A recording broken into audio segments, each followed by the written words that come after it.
Yo, yo, yo, yo, what's up, all you burner stones and potheads? This is Weedman 420 with the Weedman 420 Chronicles. How are all you vipers doing out there? Mrs. Weedman. Mr. Weedman. How the hell are you? Freezing. Oh, in the frozen tundra. Hey, all you vipers out there, hopefully you're smoking some big fat doinks while you're listening to the show. Mrs. Weedman and I are about to get normal, smoking some lemon pepper grown by our friend Big Earl. And this is an uppity strain I talked about on another show, so we're not going to go into all the deets on this, but it is a great strain. It is great for when you just want to be alive and fun. But how about this cold weather, everyone? Ooh. If you are in the United States, from Colorado to the Northeast to all the way to Texas, all the way to Florida, you are cold right now. And it is snowing. It is snowing in Florida, in the Panhandle. Covered ground snowing, not just like a couple inches. Flakes. Yeah, we that's were just crazy. in Pensacola last year for vacation, Mrs. Weedman and I and Yuki, and it's beautiful there. They got 4 to 5 inches of snow in Pensacola. That's nuts. Panama City got like 3 to 4 inches of snow. When is the last time that happened? I have no idea. I don't. They might have gotten some flurries or something, but never like. I was watching TikTok today, and people were talking about, I don't have a shovel. Yeah, I bet they don't. Most of these people have never seen snow like this in like alive. Like I was just watching. They don't like, have salt. They don't have they have nothing. There's no trucks. Right. There's no plows. Oh, come on. We were in Seattle, and they don't even have plows and trucks. They don't even have salt. But most of these people, I don't think have Crazy. seen a snowstorm like this before in their lives, like living in it. Like they might have been somewhere, but it's crazy. I can't believe it's how much snow they got. So it's cold. It is a very cold week here in all of the United States. And you know what? Here in Chicago, on my car thermometer today, it ranged from 3 to 5 degrees. That's without the wind chill. Yeah. With the wind chill, 3 it's to like 5. minus 15, I think, today, wasn't it? I think 19 or crazy. Something like that. That's nuts. So hopefully you're out there staying warm. If you see somebody out in the streets, if you're out happen to be wandering around and you see some cold people, man, buy them a cup of hot cocoa or something, just like help people out at this time of this need. There's a lot of people out there that don't have what they need to keep themselves warm. Hopefully they're finding shelters, and there's a lot of shelters people can go find. So hopefully you're out there and you're staying warm out there, because do not be sleeping on the streets right now. Do not. Find some place to go. There's always help out there, right? Yes. So let me take another hit of this wonderful joint. It's one of those days you need a little extra. I love this weed. It's really good. It is. So we got nothing going on right now in the cannabis world. Actually, it's not true. We're going this Saturday to Mars Brewing Company. They're having we're not setting up shop or anything like that. We're just going to be there hanging out. Mars Brewing Company. Is that on Iron Street? On Iron Street. Yeah. Yep. And what neighborhood is that? Do you know? I think it's technically Pilsen. Pilsen? Okay. Maybe? From 3 to 7, they are doing a cannabis event. I love Mars Brewing Company. If you like good beer, great beer. If you like CBD drinks and Delta 9 drinks, they have their own there. And then also they have the coolest game room. They're just cool. They're just cool. Ed and Mike, the owners, I've known them for they do cool things. Almost 20 years cool now. Guys. Yeah, they're just Ed walks around with a karaoke machine and sings in the middle of public. Just starts singing. That's great. Yeah, and Mike is just the quiet. He handles all the business on the ground floor, but Ed is the front man, the David Lee Roth, and then you have your Eddie Van Halen, which is Mike. If you guys know Van Halen, how they rolled. So, but Mars Brewing Company this Saturday, 3 to 7, we'll be there hanging out. Catch me if you can. I might be rolling some doinks. It's at like 36th and Iron Street. There you go. Yeah. I think now they used to Bridgeport. have it's Bridgeport. They used to have a really good menu. I think they just went straight to pizza now. So I guess we'll be getting our pizza there. Yeah. So, but fun spot. If you like beer, if you like video games, they have a great arcade in there. And if you like just a cool spot to hang, you will appreciate this place. They've done a great job. They've been a pillar of Bridgeport. They also own Maria's. Their mom does, and they own it. And it was a speakeasy, liquor store in the front, speakeasy in the back, and then they built a restaurant next door called Kimski's. And we've been to a couple of events there, and Kimski's is great. It's Polish, Korean, and fusion food. Yeah. It's pretty good. And that was pretty bad. Pilsen and Bridgeport. Come on, Susan. You know Chicago a little better than that. You do know Chicago a little bit better than shame, that, Mrs. Weedman. What else is going on? Oh, we're watching a new show. We're on the third episode, American Primeval. Oh my God. It's interesting. Taking place like in the Utah area of the 1800s, right? When Brigham Early settlers, Brigham Young was starting the whole Latter-day Saints, right? Movement and church. And they were having their territory, and he was Governor Brigham Young. And then you have a little like fort post up or a trading post there with Bridger, who is like my favorite character of the whole show. The guy that smokes the big long some weird early pipe. settlers had set up shop and created villages. Pioneers. A lot of Native American tribes who are just fucking great with their bow and arrows. Holy shit! Cow. That looks like it's coming at you. If that was in 3D, it would look like it fucking hit you right square in the fucking forehead. I would not want to be those battles. The way that they portray the battles. So the setting is real vibey, kind of like if you watched Succession, where everything like just was super cool and vibey and neat. That's what kind of caught us when we watched the preview for this series. It was like, ooh, that looks really intense. So it's very theatrical, and the style of videography is kind of dark and mysterious, and the fight scenes. So these arrows, these Indians just come out of nowhere. They've got eyes everywhere, and all of a sudden it's just like pew pew pew pew pew. Oh, yeah. You don't even see it coming, and it's like incoming, and there's just like hundreds of these fast-moving projectile. It's crazy. Death tools. Crazy. They are weapons, it's man. Crazy. It's crazy. Yeah, it's pretty intense. A good show. We're on episode Scalpings. 3. Yeah, we're on episode 3. Whew. And it's so far so good. I'm looking forward to watching the next episode, and we'll let y'all know how it goes for the season. So, I suggest watching it. It's on Netflix if you have it. So, well, we explained like the dynamic, but it's about people trying to get to destinations where other people that they know have settled, and so the character that we're following right now, and I don't know if that changes every season. We don't know yet. But it's a woman and her child trying to reach her husband. And she's trying to get through all of these little pioneer settlements. I don't know if it's her husband. I think it's her she son. Said it's her husband. It is her because husband. she killed. I don't want to ruin. Sorry, spoiler alert. So she's trying to get to her husband, who's in this town, and nobody will get her there. Right. They keep like derailing her trail, and she has money. Because the trail to get from that port, you have to go through terrible territory. To this place she wants, Spring Creek or something like that. They call it the dead zone. You die going there unless you have like a lot of guns. Yeah. And so they keep on telling her no, but she's one tough. She's not taking no. No, that's she good. Straight up just blew somebody away. Yeah. Like it was nothing. But that Frenchman had it coming to him. Yeah, he did. That Frenchman had it coming to him. So good show. We also watched another show this weekend. It was kind of funny. It brought us back to the 90s, early 2000s. The Jerry Springer documentary. Oh my God.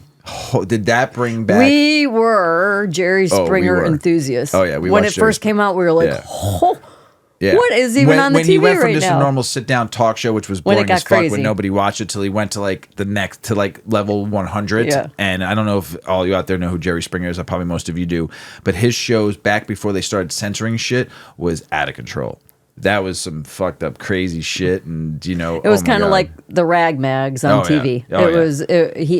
The more complicated and uneducated, like the more complicated the situation was, and the more uneducated the people were. Yes, they thrived off of that because it ended up it would result in heated arguments and fighting and the chair throwing. The producers in the back would egg it on with people. Yeah. Like they were showing like how they got these people. I knew people fought on those shows when you see the hair pull, but they were saying like women literally lost clumps of their scalp because these girls would get in hair pull fights.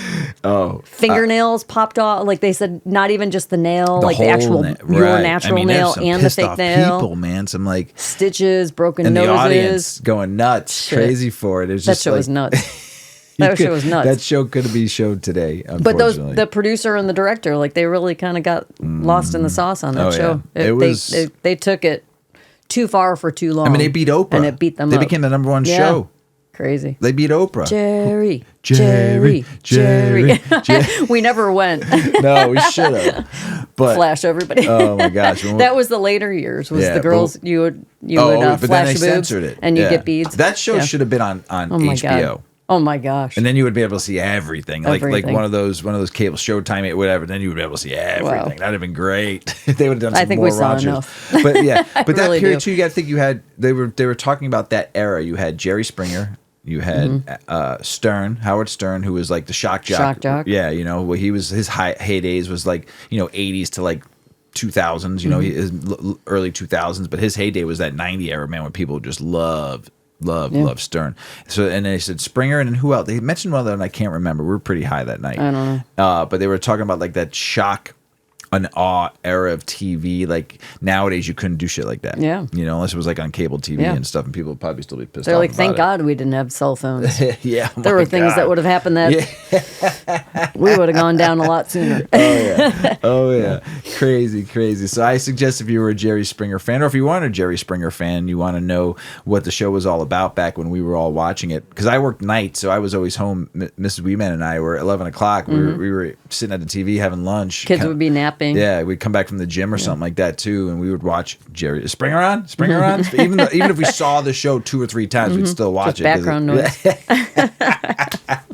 Funny. Oh my gosh, crazy shit.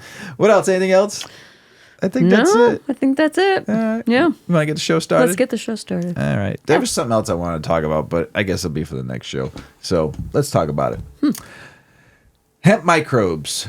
Study leads to more sustainable farming methods.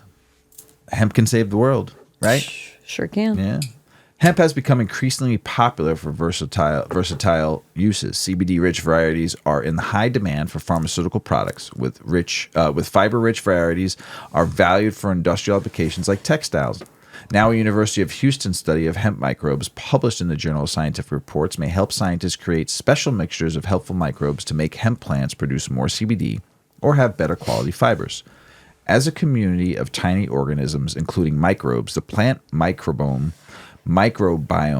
helps plants absorb nutrients, handle stress, and produce valuable compounds. A study led by Abdul Latif Khan, assistant professor of biotechnology at the Cullen College of Engineering Technology Division, examined the communities of microbiomes living in and around the roots. It's called rhizosphere, and the leaves, the phyllosphere, of 4 types of hemp plants. Khan's team also compared how these microorganisms differ between hemp grown for fiber and hemp grown for CBD production. In hemp, the microbiome is important in terms of optimizing the production of CBD and enhancing the quality of fiber. This work explains how different genotypes of hemp harbor microbial communities to live inside and contribute to such processes, reports Khan. We showed how different types of hemp plants have their own special groups of tiny living microbes that help the plant grow and stay healthy. Understanding these microorganisms can also lead to more sustainable farming methods, using nature to boost plant growth instead of relying heavily on chemicals, said Wagar Ahmad, the paper's first author of the doctoral students of Khan. Star Trek reference, sorry everybody. Different genotypes have different microbes affecting physiology, nutrient uptake, stress resilience, and production of secondary metabolites such as CBD. The findings might suggest that the endophytic microorganisms have a major role in impacting CBD production and high-quality hemp fiber, said Khan. And before I turn it over to Mrs. Weedman, don't forget to check out 8decades.com to get all your cannabis accessory needs. Check out Mrs. Weedman's baby, her great and amazing smoke set, tray set, ashtray, tool, also the 8 Decades hemp clothing line, plus our steamroller, our grinder, our don't forget our jars, our 8 Decades jars, protect that weed all the time. Also, Mr. Weedman's, if you want to support and buy a t-shirt or a hoodie, Mr. Weedman would really appreciate it, because if you support us, you keep this show going. You're investing in this show. We don't have sponsors on this show. I'm not saying we're never going to, but the sponsor is 8 Decades. And by you investing in our website and buying something, you get to keep this show going. And we That's keep right. on bringing you the news. We're like WTTW. Yes. That's a Chicago educational channel. It is. PBS, right? PBS. Yes. Public Broadcasting Syndicate. That's it, right? Right? I think so. Yeah. I don't know. Sesame Street, Been Julia more- Child, The Muppet Show, they all started there.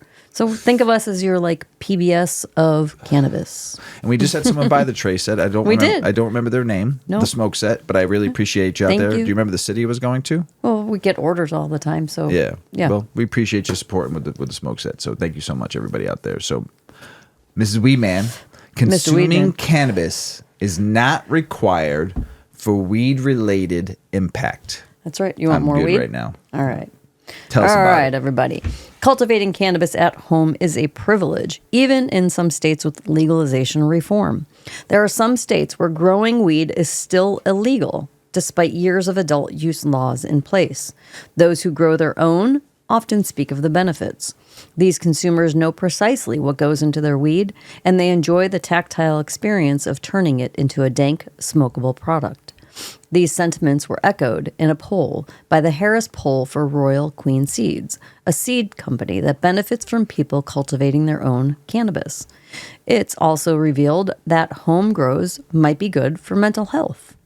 It was for mine. It is for mine. Yeah. The poll was nationwide, gathering data from 2,000 adults in February of 2024, with over 700 of the respondents being cannabis consumers. 81% of this cohort agreed that consumers should have the right to grow weed at home, and 62% said that they would prefer to grow their own rather than buy it. Of those who had experienced growing at home, 34% did so because they said it felt safer than purchasing at a dispensary. This data aligns with most assumptions about home growing, but the answers got more interesting when asked how cultivating cannabis made people feel. The survey weighed the benefits of growing weed from multiple perspectives. Cannabis consumers who grow at home showed that the process might be good for mental health. Cultivating their own weed made 49% of this group feel confident, 48% felt joyful, 46% felt proud, and 44% felt that it connected them to the world around them. It's wonderful. Wonderful. Confidence, or lack thereof, may be heavily at play among those struggling with high levels of anxiety or depression. Having authentic pride has shown outcomes like creativity, authenticity, low aggression, and healthy relationships. Research also supports the notion that exposure to nature, like touching weed plants, improves cognitive function, brain activity, mental health, sleep, and more. A meta-analysis supports the idea that gardening benefits general health and well-being. You always said that. Not even just gardening cannabis, but just Oh my gardening God. in general. Yeah. You've said that so many times. I love, yes, totally. You like getting your hands just dirty. being out in nature in general. Go for a hike, like in nature, not just walking down a busy side street. Like go where the trees are and where there's dirt under your feet, and just walk or just sit and look up. It's great. The data on home growers also shows that at least half of this sample experienced some form of the benefits described in this research. Science appears to support getting your hands in super soil or alternative medium and learning how to grow on your own. So give it a try. Tune into the Grow Hour, Mr. Weedman's side project that he does with Big Earl, a Michigan caregiver grower, and they will teach you where to buy your seeds, how to shop your genetics, how to grow your weed, how to remediate pests, how to light and tune and aerate How and to breed and harvest and cure and all the thing, general pest control and hash making and all the things that you need to know about that plant.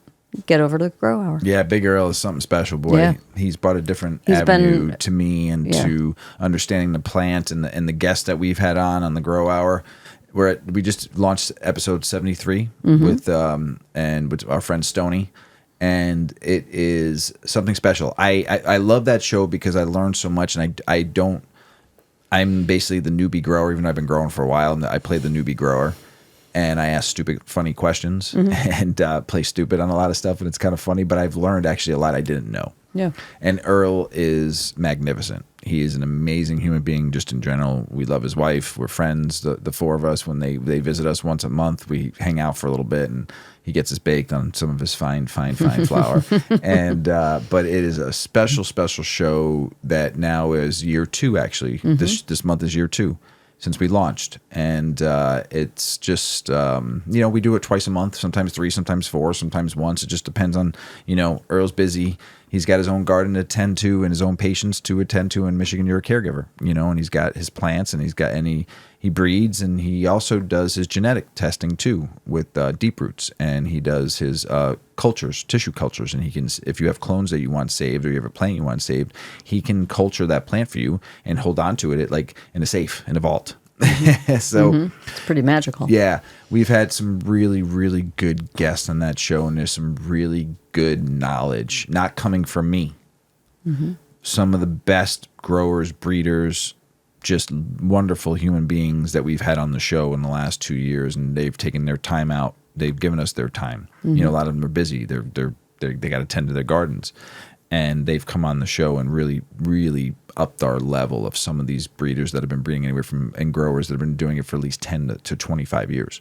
It's pretty cool. Yeah. So they're like, how, Mr. Weedman, did they get to 25 years of growing? Well, there is something called the traditional market, because if it wasn't for the traditional market, none of us would be here right now. Right? So thank you, Mrs. Weedman. We love home growing. Even Mrs. Weedman grew some home grown. She tends to my plants when I'm out of town. It's good stuff. So big new study tracks cannabis replacing alcohol as a daily substance. I know alcohol is taking a beating. You want to know why? Because I've read about 6 different articles since Christmas to this week about wine being down lowest than it's ever been. Craft beer and beer in general is down. Not by a ton, but they're down. They're down. Bourbon. That thought it was like untouchable. Right. Is taking a shitter. Brown-Forman is laying off 600 people, I think, at their facility in Louisville or in Kentucky.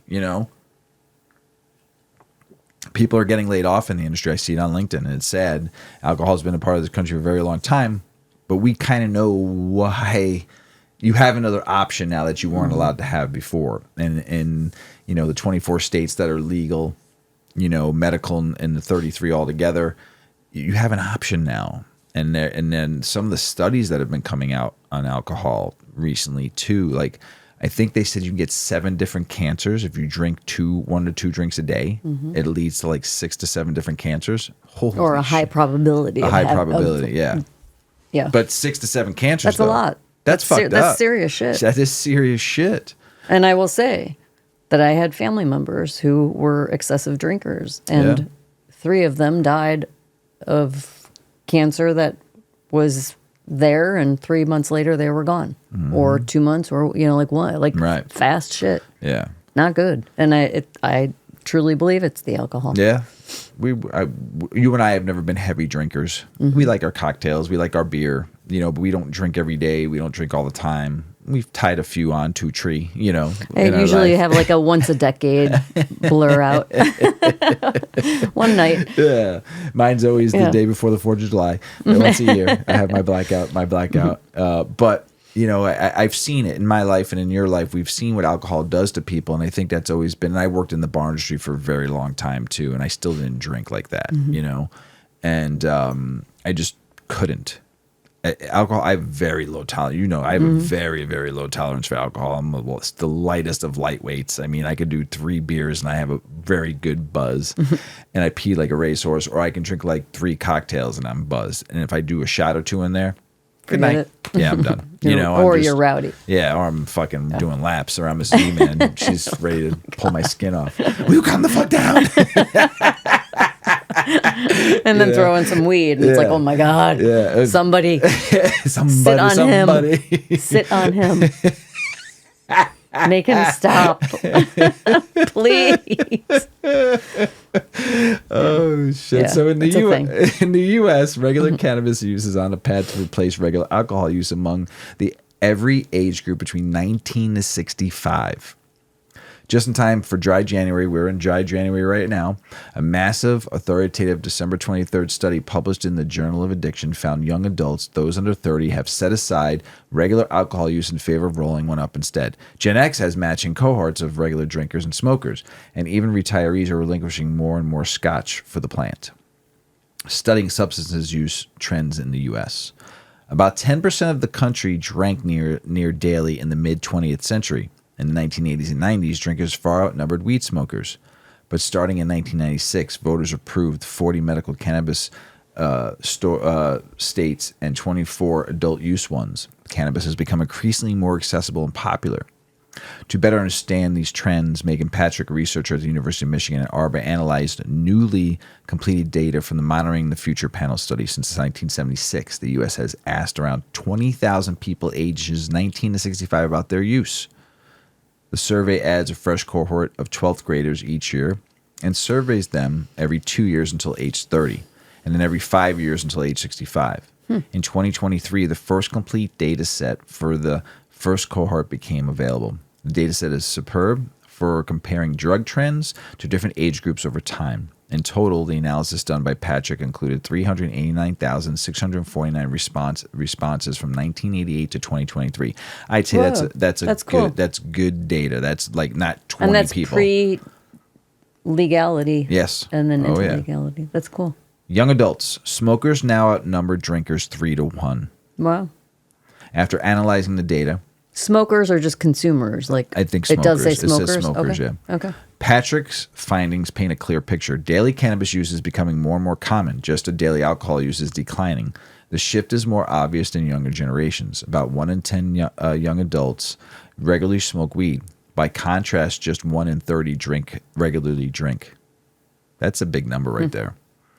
In Patrick's analysis, someone was considered a daily or nearly daily user of cannabis or alcohol if they used the substance more than 20 times a month. That's a fair assessment, right? Mm-hmm. Back in the 80s, twice as many adults aged 19 to 30 drank nearly daily than smoked. Those rates even by 2010. Since 2011, cannabis has swiftly replaced daily alcohol use by 2023. Middle-aged adults, the cross-faded kids.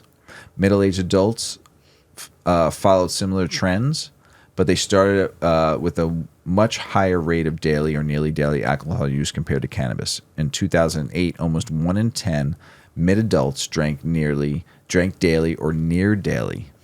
1 in 10? Yeah. By contrast, maybe 1 in 40 mid-adults now smoke daily. We're 1 in the 140, aren't we? But we're not this next age range, so we're not there yet. Adults 55 to 65, we're not there yet. We are Xers, Generation Xers. Time is on weed's side. The oldest group in the study of adults was 55 to 65. This continues to have higher levels of daily or near daily alcohol use, 11.4%. compared to daily or near daily cannabis use at 5.2%. But the fastest growing age group of getting into cannabis is 55 and up. And up. Yeah. So, but Patrick suggests if the trends continue, they may shift in the coming years. Younger adults already prefer cannabis to alcohol, and if trends hold, even seniors on the golf course will be using cannabis instead of a brewski. Ask Mr. Weedman, because I like when I golfed. Actually, I disc you gotta golf. have a cold beer. When I disc golf, I love bringing a couple cold beers with me, but I always have a joint. Yeah. And I don't most of the time I drink the hoppy refresher now on the course instead of drinking beer, because it tastes like a beer but doesn't have all the carbs. So I bring those with me and always have a joint. It's great, man. When you hit hole like 7, where I hit my first hole-in-one, by the way, here in the town I live in. I smoked a joint before I did, and I might be the reason why I hit a You hole-in-one. just got in the groove. Maybe. Oh, man. Who was with you? I was by my fucking self. Oh, come on. But there was How is that there even was possible? two guys They on saw you. hole They saw it. 8, which is up on the hill. Right. And all of a sudden they saw it, and the guy had a marker, and he signed it for me, because you get Nice. somebody to sign. If they see it, they got to sign it for you. So yes, I have my hole-in-one disc, and I bring that. I still play with that. He was like, you play? Yeah, fuck yeah, I play with that one, man. Hell yeah. And I play that fucking disc on hole 7 at 50 Acre Park. That's where I hit my first hole-in-one, and I've almost hit 4 more since. It's so bummer. Wow. If you play disc golf, it's amazing to smoke weed and have a great time out in the sun. And it's amazing. You know what I forgot to mention in our little talk earlier? Remember we were talking about goals in a couple episodes ago, and how I had my goal set, and one of my couple goals one of my goals was to be in bed before midnight, have not look at my phone after midnight, and wake up at 7:45, 7:30, 7:45. I fucked up. We've already. just But here's the thing. failed miserably. Why I'm bringing this up. I made it 2 weeks. Hardly. 2 weeks. Hardly. 2 weeks. It was just 2 days ago. We were like running into bed and like pulling covers up. All right, we're in bed. I'm in. It's 11:59. I'm in. It's 11:59. I'm in. And but we fucked up already. But here's the thing. Why I don't feel bad. I still have a lot of other goals I haven't failed on, but that was my main goal for this year to do. And they say within the first 2 weeks, though, most people fuck up their New Year's resolution goals anyway. But then you don't just give up on it. No, I try every night. You just keep working on it. I keep on working on it. So you eventually get it. It's a goal. What's a goal? Is something attainable, something to reach. Something to get to. It's not something you don't always accomplish. It might take years to accomplish that goal. Right. So that means I'll be fucking up on going to bed before bed. We are just not morning people. We're fucking owls. We are night owls. We always have been. We're just owls. I've been that way since I was a kid. What kind of owl do you think you are? Do you think you're a barn owl? Who? Do you think you're a horned owl? Who? How'd that go? That was actually kind of like a really nice owl who. I like those kind of like that snowy looking one. He's like white and then he has tan. It's a barn owl. Yeah. Do they have the little hornies too? No, that's a great horn owl. They're That's cute. me. I like them. I like the barn owl. The barn owl's pretty special. It just swings around. They're pretty. Just goes whoop like The Exorcist. Yeah. What you looking at? This was a good article. It's the ancient wisdom of cannabis. Yes. And we're rediscovering it. Yes. Tell us about it, Ms. Weedman. Our society is experiencing a historic moment as cannabis reclaims its place in wellness and culture after decades of prohibition. 8 decades, to be exact. Yet, if we zoom out to take a broader view of human history, we find that cannabis has been a part of human civilization for thousands of years. At Veda Warrior, their mission is to rediscover and celebrate the profound ancient knowledge of cannabis that was once widely known, but which was obscured, hidden, and systematically dismantled during the era of Prohibition, beginning in 1937. After 6 years of dedicated research, their journey has led them deep into the ancient roots of Ayurveda, the world's oldest system of medicine, dating back over 5,000 years to ancient India. Ayurveda uses a combination of herbs, diet, movement, and lifestyle tools to help an individual cultivate radiant health proactively and heal from a variety of diseases. Within the ancient texts of Ayurveda lies some of the most comprehensive and time-tested wisdom of over 700 different medicinal plants, including cannabis. Known as Vieha in Sanskrit, cannabis was known not only as a healer of the body, but also as a sacred medicine that addressed the mind and spirit. In its mystic representation, cannabis was seen as an enchantress, a plant capable of bridging the earthly and the divine, connecting humanity to the rhythms of nature and universal consciousness. It is also known to be a favorite of Shiva, one of the foremost spiritual deities in Hindu culture, and its virtues are extolled in folk songs, rituals, and prayers. Ayurveda offers a unique perspective on cannabis, viewing it as a sacred herb to be used thoughtfully in combination with other plants for holistic healing. Ancient texts such as the Atharva Veda, one of the 4 foundational sacred texts of ancient Indian philosophy, also known as the Vedas, as well as later texts such as the Charak Samhita and the Bhava Prakash Nigantu, contain over 300 written references to cannabis, detailing its use in addressing pain, stress, sleep, and even enhancing sexual vitality. These writings reveal a deep understanding of the plant's therapeutic potential, not as an isolated remedy, but as a part of a broader, harmonious system of healing. For centuries, this knowledge was practiced and refined, yet much of it was lost to time. With the rise of industrialized medicine and the prohibition of cannabis, humanity turned away from this holistic approach to healing. The result has been fragmented understanding of cannabis, often reducing to its most basic components and divorced from its historical context. At Veda Warrior, they believe that Ayurveda's time-tested knowledge of the cannabis plant, which is native to North India, holds immense untapped potential to transform modern wellness. Their Council of Science and Research, which consists of experts from diverse fields, including Eastern medicine practitioners, Western medicine physicians, pharmaceutical drug developers, and biochemists, have been on a mission to research this wisdom through the lens of modern science. Their aim has been to develop innovative cannabis solutions for our modern society that are rooted in traditional wisdom but optimized through best-in-class modern technology. Together, they are committed to bring an authentic, nuanced, science-backed approach to cannabis while honoring its sacred heritage. By anchoring the time-tested principles of Ayurveda into today's cannabis industry, they aim to restore cannabis's rightful place in health and healing and to educate consumers on how to consume mindfully. Cannabis is more than a trend. It's a legacy, a gift from nature that has long been a part of humanity's quest for balance and vitality. The rediscovery of its ancient story is a source of inspiration and an opportunity to reimagine wellness for today's world. Our goal is to ensure that as the cannabis industry evolves and meaningful cannabis research is conducted post-prohibition, the ancient history, anthropology, and heritage of cannabis are rediscovered, studied, and applied to shaping the future of the industry. Love it. Very good. Yeah.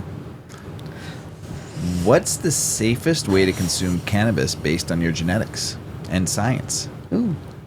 You like your flower. I like my flower.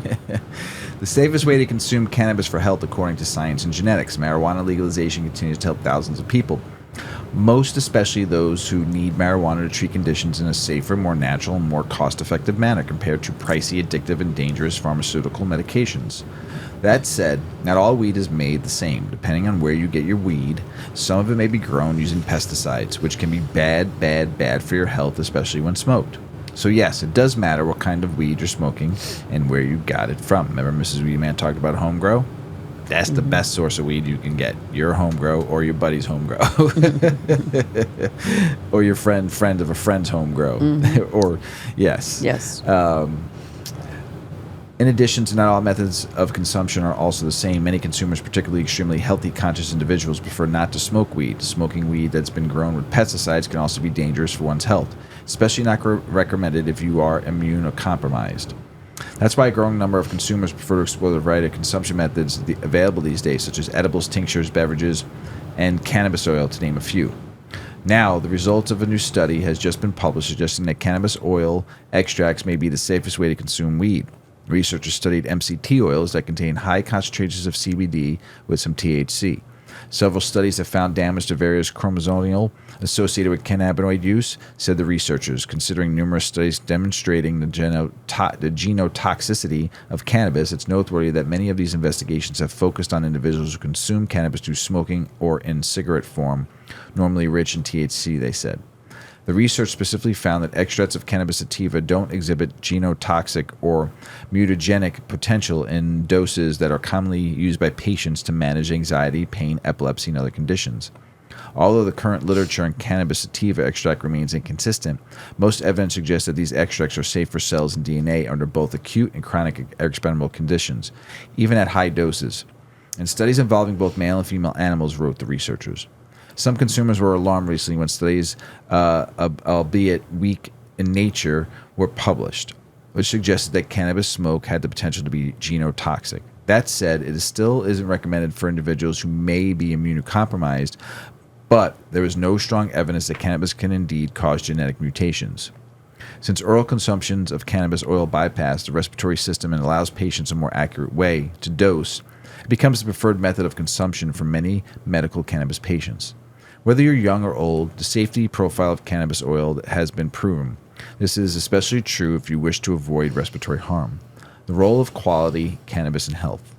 As cannabis consumers, there are many ways you can ensure that medicating with clean, safe cannabis that's free for dangerous contaminants. Pesticides aren't the only contaminants to be aware of. Street cannabis sold by dealers can be laced with toxic additives and even fatal ingredients. There has been some notorious cases of tainted THC vapes containing vitamin E acetate. Other undesirable ingredients to take note of include residual solvents of heavy metals, the nickel coils. Oof. It's also your role as a consumer to do research about the quality of cannabis you buy.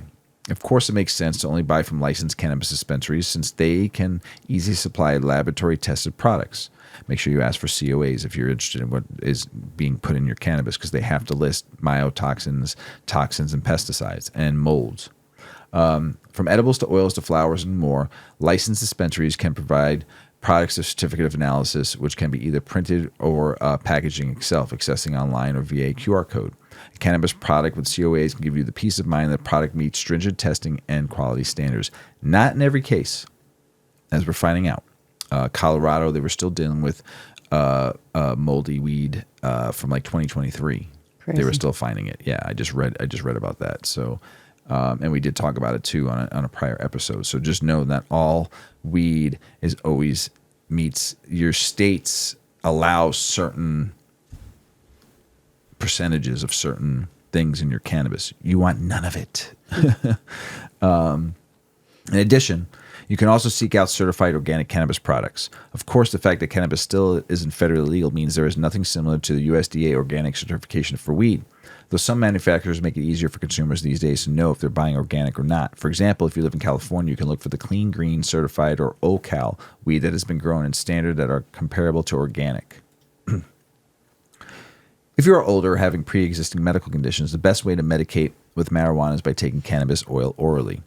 It's also extremely versatile since it can be used to treat an array of conditions ranging from nausea to chronic pain, headaches, muscle pain, and so much more. While it may have reduced bioavailability compared to smoking, cannabis oil extracts provide fairly quick relief for several conditions. Smoking weed in any form, whether by flower, vape oil, or concentrates, should be avoided or limited altogether if you have pre-existing medical conditions that does not allow you to smoke. There are also other potential consumption methods that are safer and more suitable for the immunocompromised, such as sprays, edibles, and topicals. It also helps be careful to consider the type of cannabinoids you are consuming. For patients that need to medicate during the daytime, CBD or high CBD products are always preferred. One must be careful with THC, especially if you're older, operate machinery, or have no previous experience with psychoactive cannabis or any other psychoactive drug out there. Always start with the lowest dose possible and work your way to the highest dose slowly. I always say this. Women will rule the world one day, right? It's possible. Yeah. I'm pretty sure it'll happen. Women, cannabis, and a call to action. Yes. Tell us about it, Mrs Weedman. As we step into 2025, the intersection of women's rights and cannabis policy is at a pivotal juncture. Around the world, women are leveraging the cannabis movement to address long-standing health disparities and drive progress in both policy and culture. This year offers an opportunity for women to unite in unprecedented ways, tackling challenges and seizing opportunities in health, wellness, business, culture, and beyond. For too long, critical health issues like cancer, fibromyalgia, and menopause have been overlooked in research and clinical studies. Women are increasingly demanding more investment in these areas, using cannabis as a lens to advocate for greater autonomy over their health. This grassroots momentum is not just about cannabis, it's about equity. The fight for comprehensive women's health care is inseparable from broader calls for gender equality, and cannabis provides a unique platform to amplify these demands. The women's health movement is gaining traction, and 2025 could mark a turning point. With more female leaders expected to join the incoming administration, influence policy, and shape industries, the conversation is shifting. Political leaders are beginning to listen, responding to women's collective voices by directing resources to research and innovation in overlooked therapeutic areas. This progress is essential to creating a healthcare system that works for everyone. As the global cannabis market approaches the $1 trillion mark, women's contributions to this burgeoning industry cannot be overstated. From leading businesses to advocating for policy changes, women are reshaping the cannabis landscape. While women held a greater share of C-suite roles when the first recreational cannabis markets came online a decade ago, there has been a sharp decline in female representation in these positions. However, 2025 signals a reversal of that trend. Yay! Gender parity in leadership positions is within reach thanks to a renewed focus on equity and representation. This progress isn't just about leadership, though. It's about aligning the industry's values with its mission. As caregivers and nurturers, women bring a natural affinity for cannabis's potential in health and wellness. As women take top positions at cannabis companies, they ensure that the industry remains centered on its core purpose, improving lives through innovation and care. The cultural impact of cannabis continues to expand, particularly in the realms of sports and culinary arts. Athletes are leading conversations around cannabis as a wellness option, challenging outdated stigmas and outright bans while advocating for its acceptance in pain management and recovery. Similarly, the culinary world is embracing cannabis as a versatile ingredient, blending therapeutic benefits with culinary creativity. This cultural momentum will be on full display at the 2025 Women Grow Leadership Summit. Renowned cannabis chefs, including Equinox founder Ellen Kassoff, will explore how cannabis is reshaping the dining experience, while sports icon Brittany Griner will share her powerful story of resilience and advocacy. These conversations demonstrate the far-reaching influence of cannabis, extending beyond health and wellness into every facet of modern life. In a year where both women's rights and cannabis legalization face renewed challenges, the need for unity has never been greater. The Women Grow Leadership Summit in February 2025 will serve as a rallying point, uniting women across industries to advocate for progress. From policy reform to entrepreneurial ventures, the summit will empower attendees to take action, fostering a global movement rooted in resilience and innovation. For women and cannabis alike, the driving forces of growth and resilience, 2025 is the year to lead. Just as the female cannabis plant holds the power to transform, women can unite at the heart of America's political power to confront shared challenges, turning voices into meaningful action and cultivating lasting change. Whether you're a seasoned advocate or a curious newcomer, there's a place for you in this movement. Let's make 2025 the year we redefine what's possible for women and cannabis. Hell yeah. And I'm going to say this. I've been doing this for a little bit now, right, Ms. Weedman? Yeah. I've met a lot of people in the industry. I have gotten to know a lot of people in this industry. Across the country, I've met people in this industry and worked with people in this industry. Illinois is my home state. I've watched this state come from medical to where we're at today. And in the last since weed went recreational in 2020, in the last 5 years, I've met some phenomenal women from the tippy top of ownership to a bud tender. And I've watched bud tenders, women, work their way up into general managers of dispensaries. I've worked their way up in cultivation to management, head of operations, head of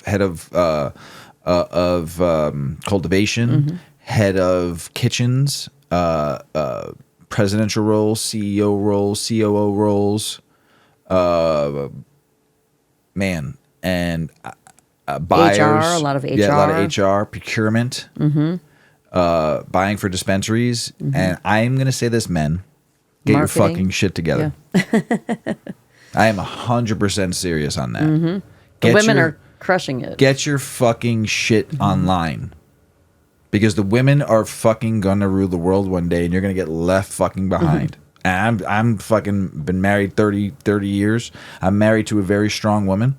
I'm married to a woman that has got a good work ethic, that raised 2 kids and has to deal with a jackass like me. So I've met so many strong women in this cannabis industry, but also I came from the beer industry too, and I've met hundreds of strong women in the beer industry. And I tell you what, men, one more time before we move on, get your fucking shit together. That's a suggestion of unity. Right? Suggesting fucking get your shit together. Together we can move forward. Yeah. Come on. Because you're going to get left behind. Yeah. Multitasking, organized, click here to the point, take no shit. Fuck you, I'll move on. Women are efficient. We are. I trust me, I know. Very capable multitaskers. Mm-hmm. So. And efficient at that.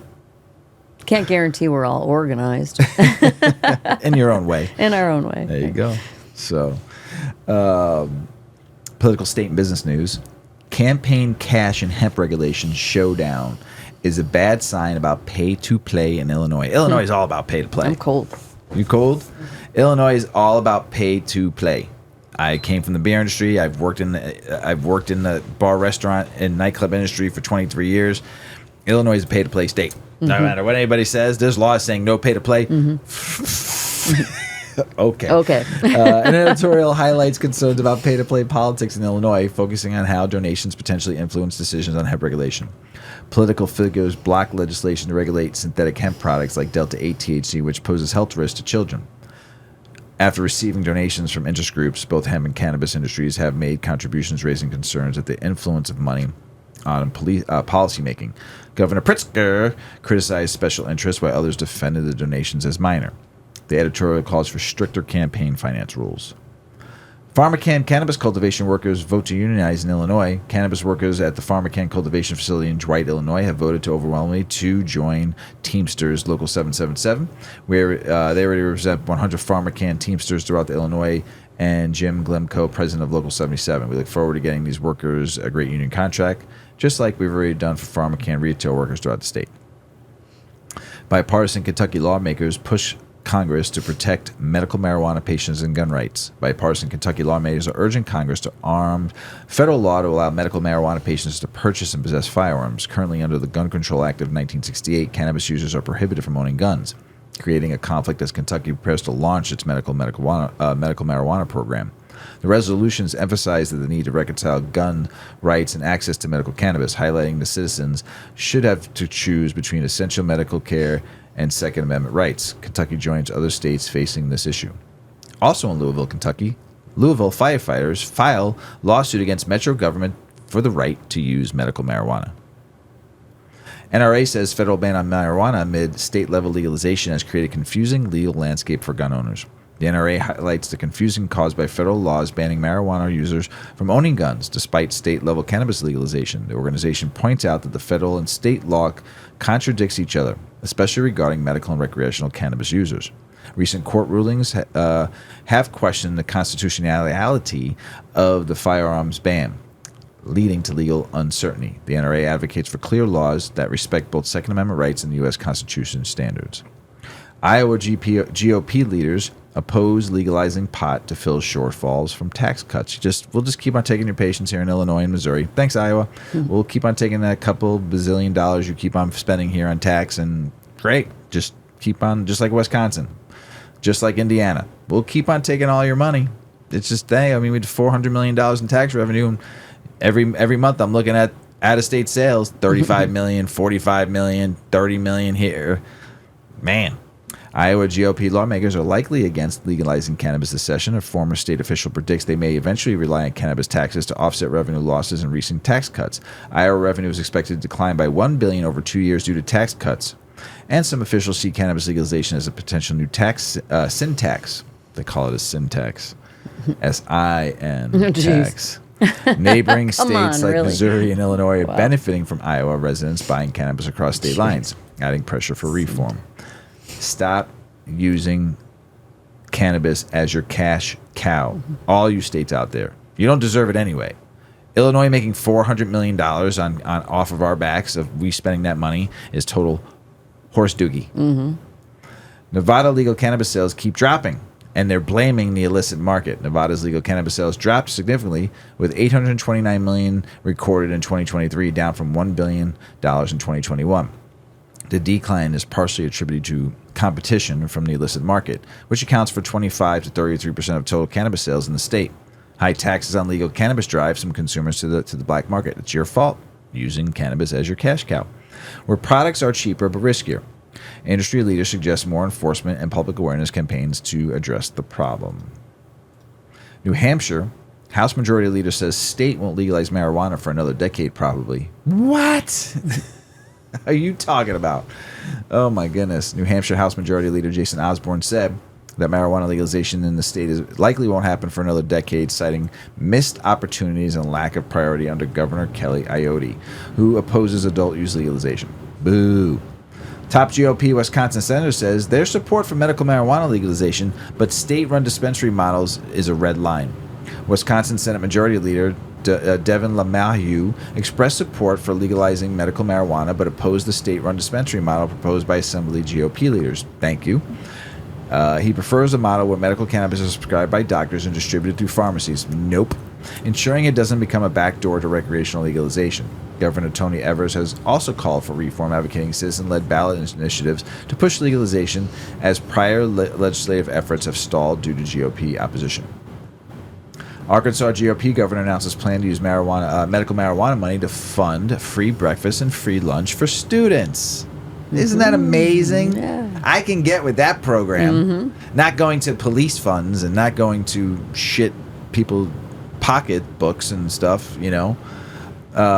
Resolution to Alabama's stalled medical marijuana rollout could occur in the next few weeks. Finally, Alabama, finally. We'll roll out that roll tide, which has faced significant challenges since 2021. Remember, we've been talking about this for a very, very long time. It's being closely monitored, and key decisions are expected soon to speed up the process. The state hopes to finalize licensing for dispensaries and production facilities soon. Making medical cannabis available for patients who have been waiting for the program to begin. You think? Colorado Springs leaders may try recreational pot measures again, claiming voters who approved it were confused. They went to the ballot and they were confused what they were voting on. After voters approved recreational marijuana sales in Colorado Springs in November, city leaders are considering a revote in April, citing confusing language in the measure. While some council members argue that the vote may have misled citizens, others assert that the original approval reflected the clear will of the voters. Supporters of the measure emphasized the potential benefits, including job creation and revenue. However, opposition persists with concerns about the effects on children and increased... Oh, my God.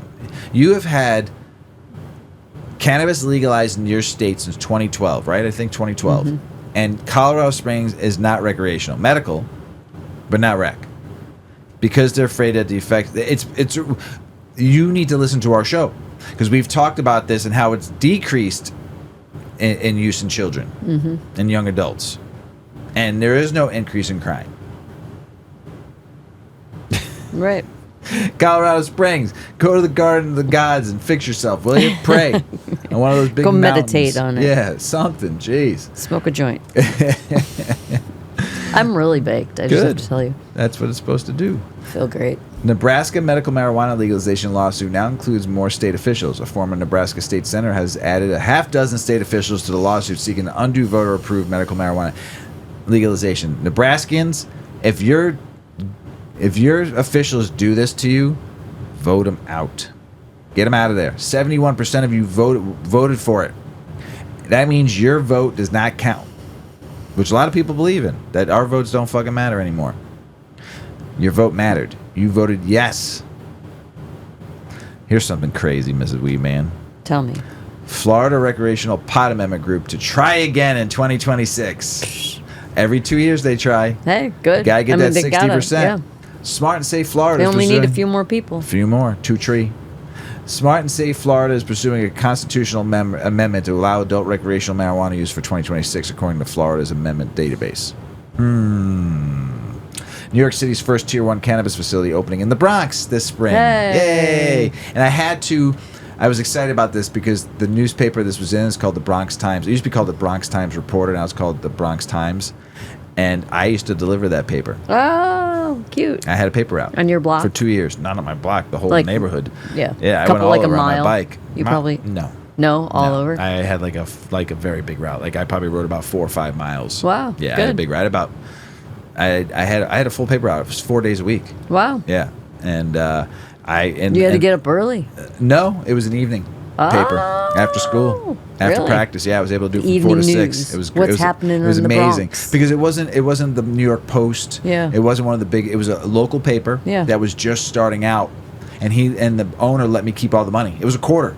Oh my gosh. And he let me keep the money. He goes, I just want my paper out there. They're still going today. This is 1983, Wow. 82, That's so cool. 83, 84. Yeah, Huh. before I moved to Florida. That's cool. So I have to give homage to my it was my Yeah. first job. That's cool. Was my first real like paying job. Like I worked with my dad sometimes, but I was 11, 12, 13. That's cool. Yeah, it was my first job. So Bronx Times Reporter it was called. Now it's called the Bronx Times. But anyway, they talk about how a Bronx-based company is opening the first Tier 1 cannabis processing business in New York City in the coming months, which is allowed to process, extract, blend, manufacture, package, and distribute cannabis products to licensed dispensaries. Thanks, Bronx Times Reporter, for bringing back an old memory for the old man here.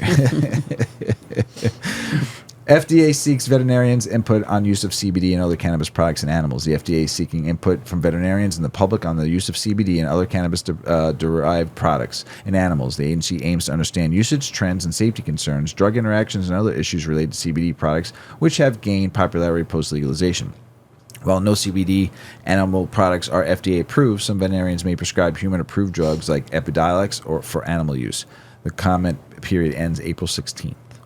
Maine Governor Mills wanted to raise cannabis taxes from 10 to 14%. Oh, my God. Anyway, state officials continue treating cannabis businesses as a piggy bank in 2025. It's here. This is like all correlating, right? Raise taxes, take it from cannabis people, just like they did with cigarettes. They raised cigarettes so high that you're paying like $22.50 here in Chicago for a pack of cigarettes now. You know, How is that even possible? It's just all the taxes, right? Yeah, Most of it. Probably about 80% of it. Wow. A pack of cigarettes when we were growing up as a kid was $1.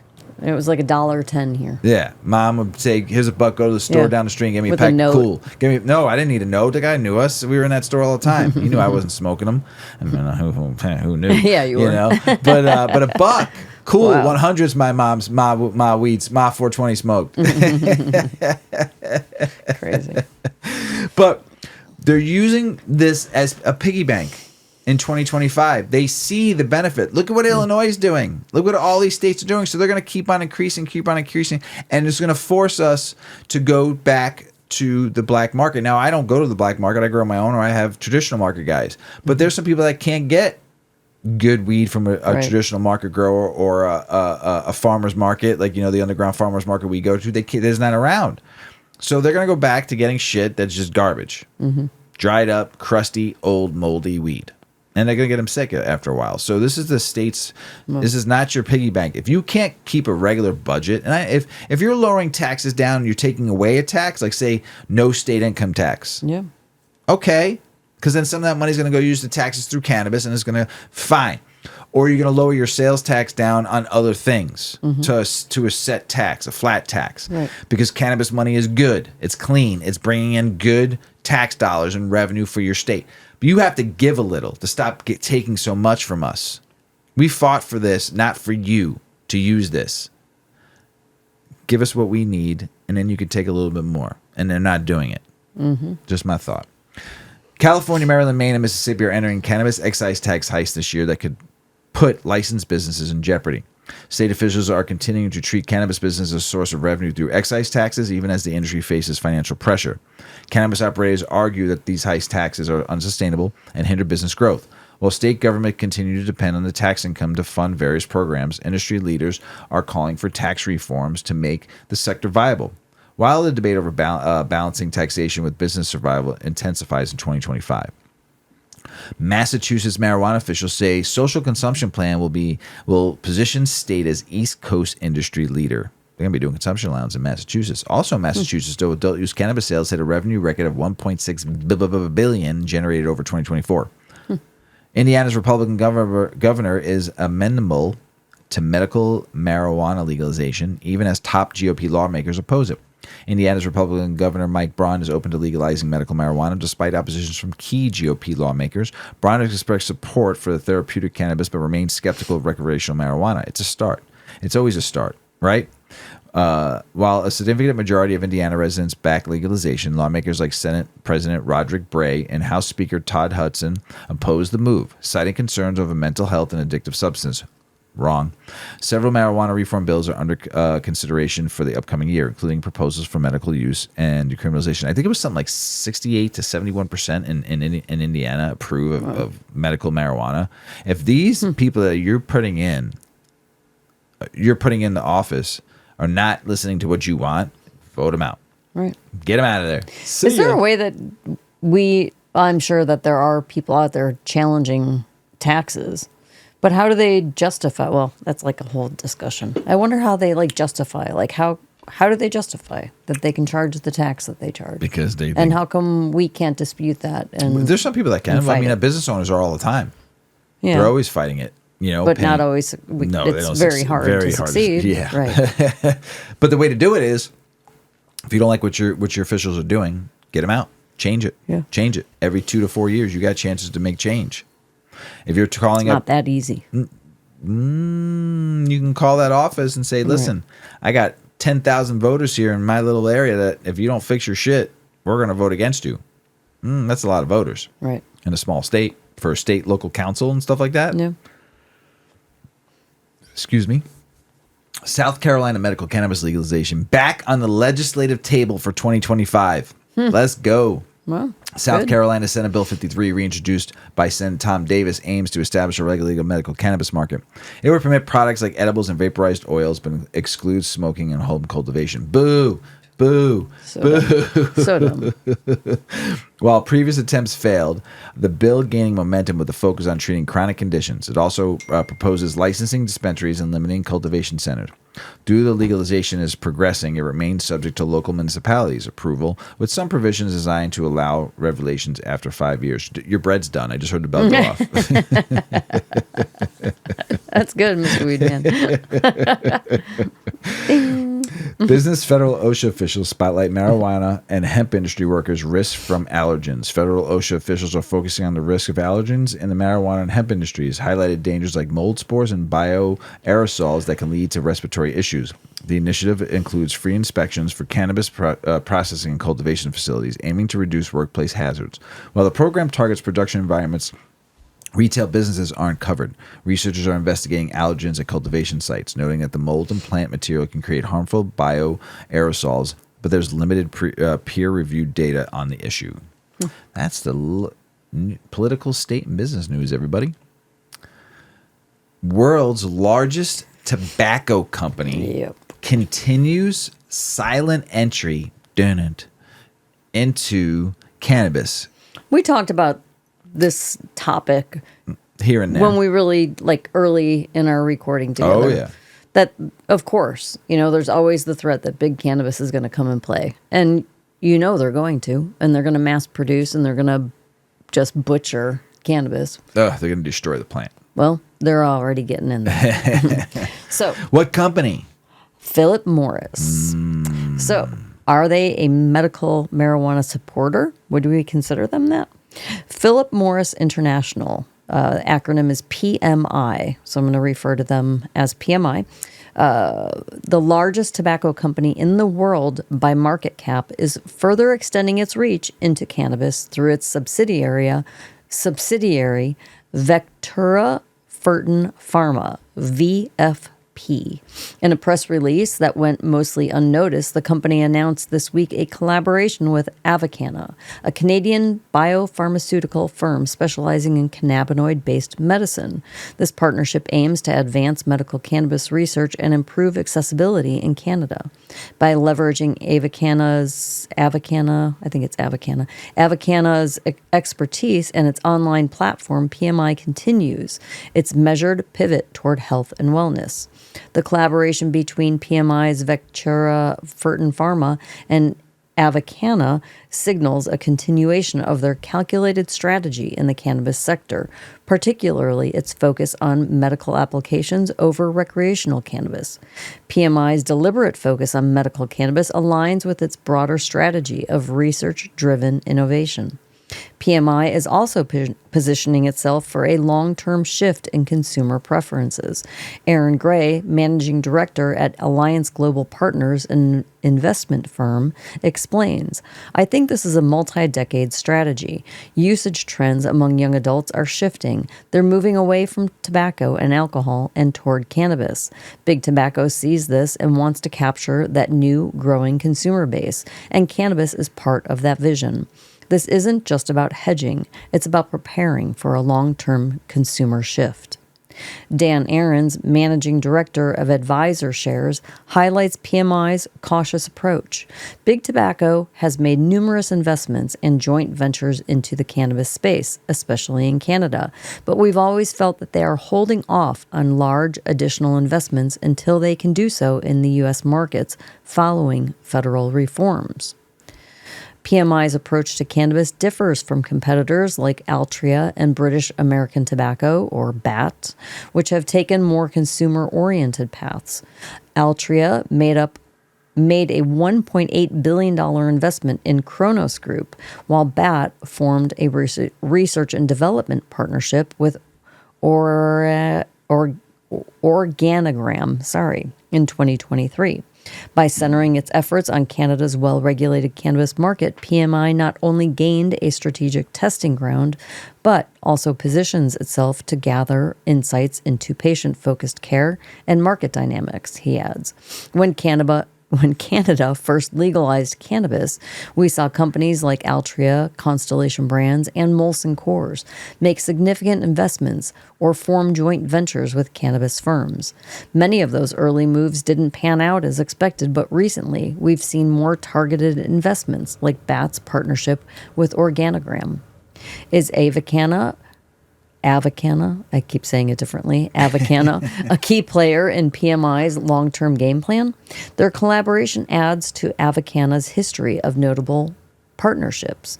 In 2023, the company took over the Shoppers Drug Mart's medical cannabis platform, integrating it into its online ecosystem, which provides pharmacist-led support and curated medical cannabis products.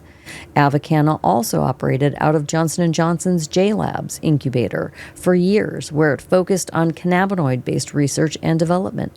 Additionally, its partnership with Dabon, one of the world's largest organic agribusinesses, strengthens its supply chain with sustainably cultivated cannabinoids. Avicana's selection by PMI, despite its smaller market cap compared to other cannabis companies have received investments from tobacco giants, highlights its distinct focus on medical cannabis. The company has prioritized research and development and clinical studies over consumer-driven recreational markets since its inception. It has also maintained long-term commitments to advancing cannabinoid-based therapeutics and developing evidence-based solutions for patients. Other companies in the cannabis space have also invested heavily in medical cannabis, like GW Pharmaceuticals, now part of Jazz Pharmaceuticals. They developed Epidiolex, the first FDA-approved cannabis-derived drug for epilepsy. Tilray has pursued research partnerships with institutions like NYU and the University of Sydney to explore cannabis treatments for anxiety and chemotherapy-induced nausea, among other conditions. While these companies excel in targeted therapeutic areas, Avicana's research spans multiple conditions, including epilepsy, dermatological disorders, and pain management through collaborations with institutions like the University Health Network and Sick Kids Hospital in Canada. Although companies such as Canopy Growth and Kronos Group have developed consumer-facing products, including recreational cannabis, both have also made notable advancements in medical cannabis and research and development. However, Avicana differentiates itself with its integrated approach to patient care and its broad focus on clinical development. This unique combination positions Avicana as a specialized partner for advancing cannabinoid-based therapeutics across diverse medical applications. Some analysts view the collaboration as potential precursor to an acquisition. While Canada provides a stable testing ground, Aarons believes PMI's ambitions will eventually extend to the United States. Yeah, I don't know. I mean, they'll spend a lot of money in research and development, you know. Yeah. But what they use that research and development for is, you know, eventually going to be for. Is going to probably to make synthetic or very clouded. They'll process. They'll Right. process cannabis Oh, yeah. to mass produce it and ruin it just like they did tobacco. Mm-hmm. Chemicals. Yes. Chemicals. Yes. Lots of, what are those called? FSCs and shit they put in tobacco nowadays and tobacco products, and I don't know. Yeah, I and forgot just all the additives they Yeah. throw in there just to make it more addictive Yes. and to be more toxic for your body. All right, everybody. Right now is your time to take a quick hit of your bong, your joint, or your dab break, because I'm going to hit my joint.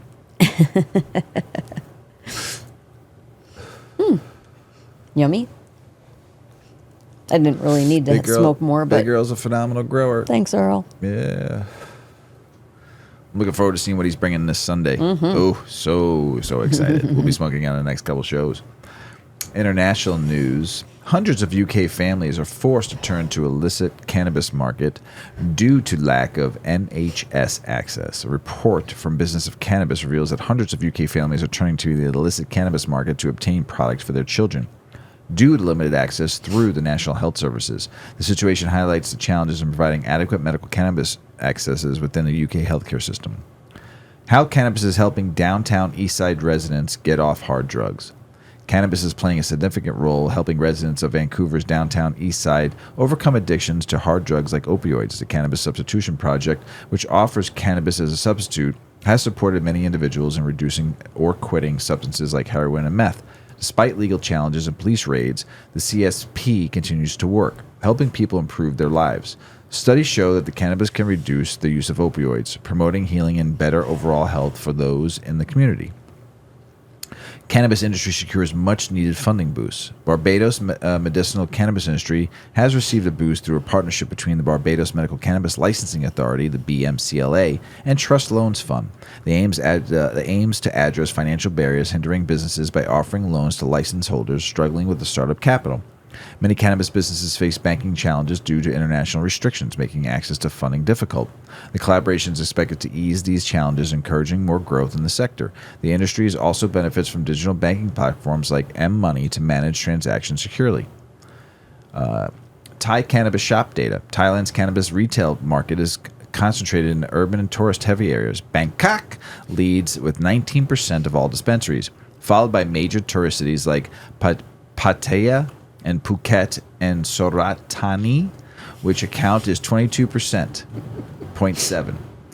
The market shows an urban-rural divide, with the top 5 cities controlling 48% of the dispensaries.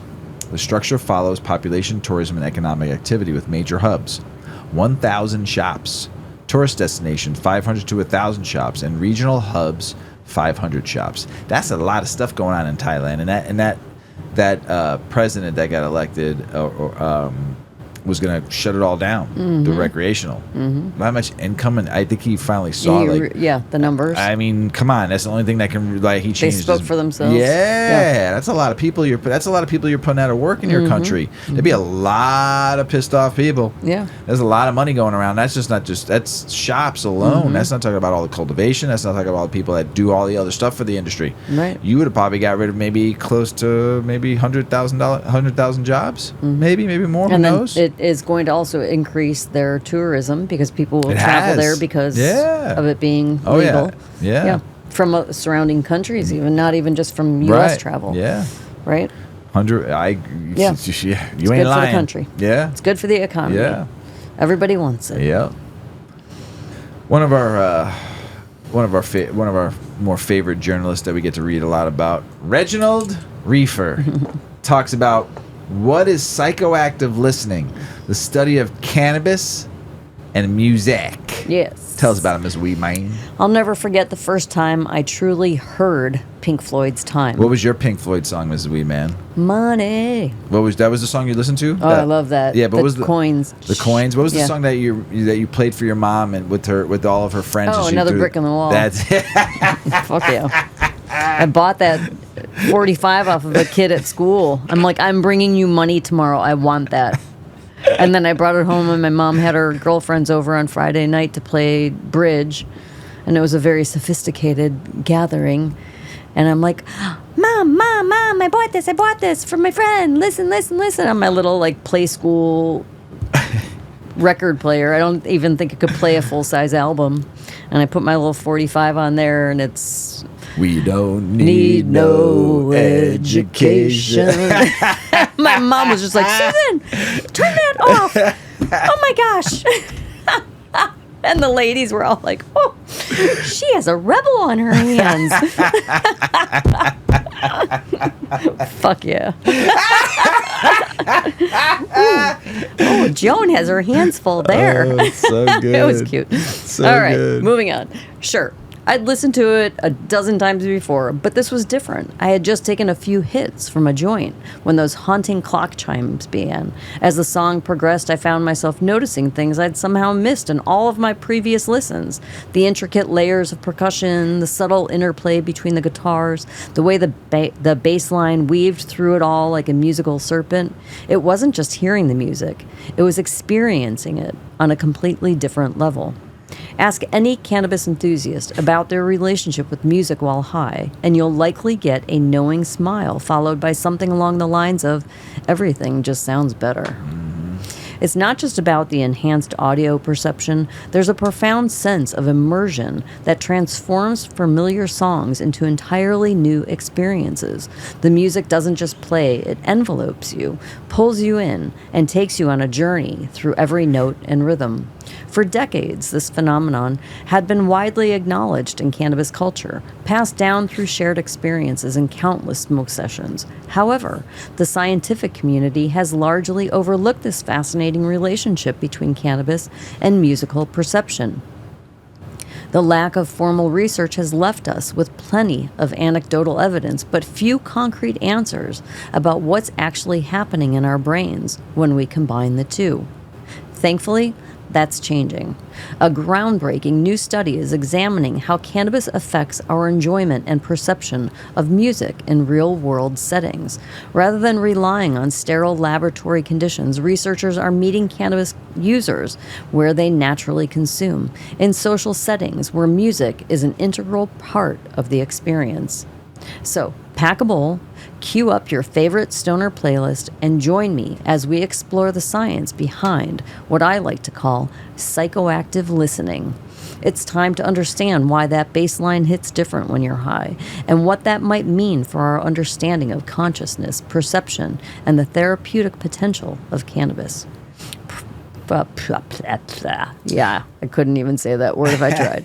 Psychoactive listening isn't just about hearing music while high. It's about how cannabis fundamentally alters our relationship with sound. When researchers at Toronto Metropolitan University's Smart Lab began exploring this phenomenon, they were investigating something cannabis users have known intuitively for generations. Marijuana doesn't just make music sound better, it transforms how we process and experience it entirely.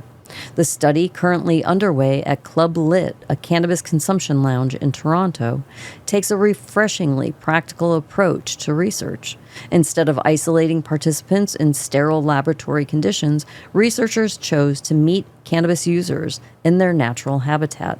One researcher explains, background music is always going to be a common part of most social experiences. What we're really interested in is pairing cannabis with these specific music experiences. This real-world approach might seem unconventional, but it's precisely what makes the study so valuable. Having a sterile environment is the ultimate confound, because there's really such little stimulation happening, and it's so far removed from the real world. By studying cannabis users in their natural environment, researchers can observe authentic interactions between marijuana, music, and social dynamics. The methodology is simple. Patrons at Club Lit can scan a QR code at their table and access surveys about their musical experience while under the influence. The playlists rotate through various genres, from jazz to electronic, rock to reggae, allowing researchers to track how cannabis might influence musical preferences and openness to new styles. But this isn't just about understanding why your favorite album hits differently when you're high. The implications of this research stretch far beyond recreational cannabis use. The team is particularly interested in how their findings might shed light on conditions like musical anhedonia, a condition where individuals cannot derive pleasure from music. That's so sad. So sad. Oh, gosh. That's like being blind. Like, I always feel just so sad for people who are blind, because you don't get to see the beauty of the world. Okay, nature especially. The research could also provide insights into broader aspects of consciousness, sensory processing, and neurodivergent listening patterns. Researchers noted there could be a really fascinating intersection that no one has even considered yet. We are really just at the start of this journey, and we hope that there will be some really significant therapeutic opportunities that we can leverage. Previous findings from the SMART Lab have already revealed intriguing patterns.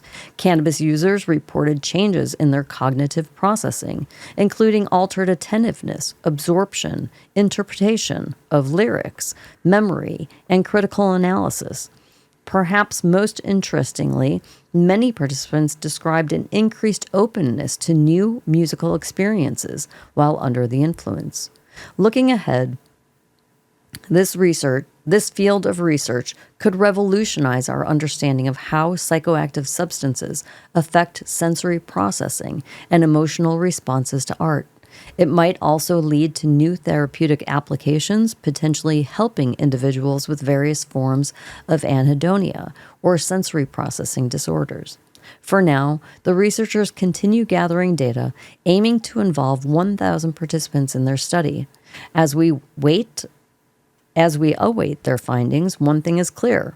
What many of us have experienced anecdotally, that special relationship between cannabis and music is finally getting the scientific attention it deserves. As someone who's spent countless hours both making and listening to music while under the influence of cannabis, writes the author, I have developed my own theories about why weed seems to enhance our musical experience. Sure, it's not peer-reviewed science, but after decades of first-hand research, I think I've stumbled upon something interesting and some insights that are worth sharing. At its most basic level, I believe cannabis fundamentally alters our baseline consciousness. Now, before you roll your eyes at what sounds like typical stoner philosophy, hear me out. When we're sober, our brain processes reality through a particular filter, one that's been fine-tuned through years of evolution to help us survive. This filter prioritizes certain information while downplaying others, helping us navigate our daily lives efficiently. But throw some THC into the mix, and something fascinating happens. That default filter shifts ever so slightly, creating what I like to call a perspective drift. The external world hasn't changed. The same sound waves are still hitting your eardrums, but the way your brain processes and interprets this information has been altered. Think of it like this. Imagine you've lived in the same house for years. You know every corner, every creak in the floorboards. Then one day, you look at your living room from a different angle, maybe lying upside down on your couch, and suddenly you notice details you've never seen before. The room hasn't changed, but your perspective has, revealing aspects that were always there, but previously filtered out of your brain's autopilot mode. I believe something similar happens with music when you're high. Cannabis temporarily disrupts your brain's usual filtering system, allowing you to experience familiar songs as if you're hearing them for the first time from this slightly shifted perspective. Suddenly, that bass line that was always there but never caught your attention becomes impossible to ignore. The subtle harmonies in the background, vocals, jump to the forefront. The intricate patterns in the drums that reveal themselves like hidden treasures. Of course, this is all just educated stoner thinking, based on my personal experiences. There could be, and likely are, complex neurochemical processes at play that explain why cannabis affects our audio processing in such unique ways. Without more scientific research, though, we can only speculate. But that's part of what makes this field so exciting. We're finally starting to bridge the gap between anecdotal experiences and scientific understanding. The research being done at Club Lit might validate some of these stoner theories or reveal entirely new mechanisms we haven't even considered. Until then, let's just keep exploring sonic landscapes through a slightly altered consciousness and stay confident that while you might not fully understand why behind this cannabis-enhanced music appreciation, the experience itself is undeniably real. The next time someone gives you grief about smoking up and listening to Pink Floyd Dark Side of the Moon for the 1,000th time, you can proudly inform them that you're engaging in psychoactive listening. You're not just getting high, you're conducting a personal exploration into altered states of musical perception. Yes, it's possible.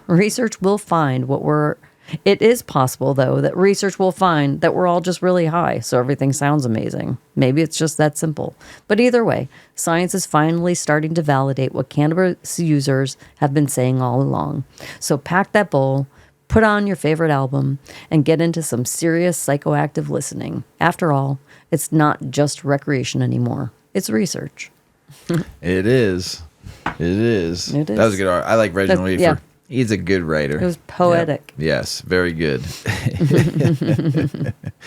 Weedman. Mr. Weedman. That's the end of the show. Yeah. Man, that went fast. It did.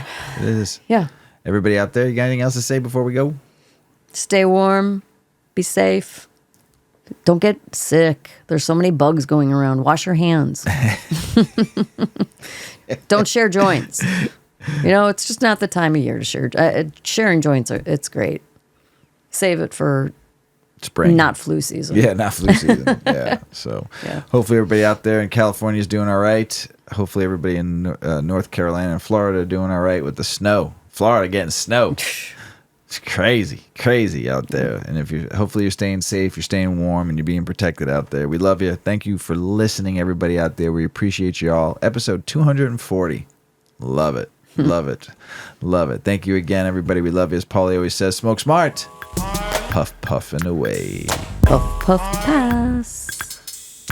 Check out our cannabis lifestyle brand online at 8decades.com. Our custom smokes and accessories are perfect for your coffee table, bedroom nightstand, or kitchen counter. They're designed for you to show them off. The Canna community is also loving our hemp and cotton blend t-shirts, sweatshirts, scarves, and hats, finished off with our 8 Decades logo. We've got some awesome long-lasting goods that will be your favorite for years to come. 8 Decades, because a 9th decade of cannabis prohibition isn't acceptable.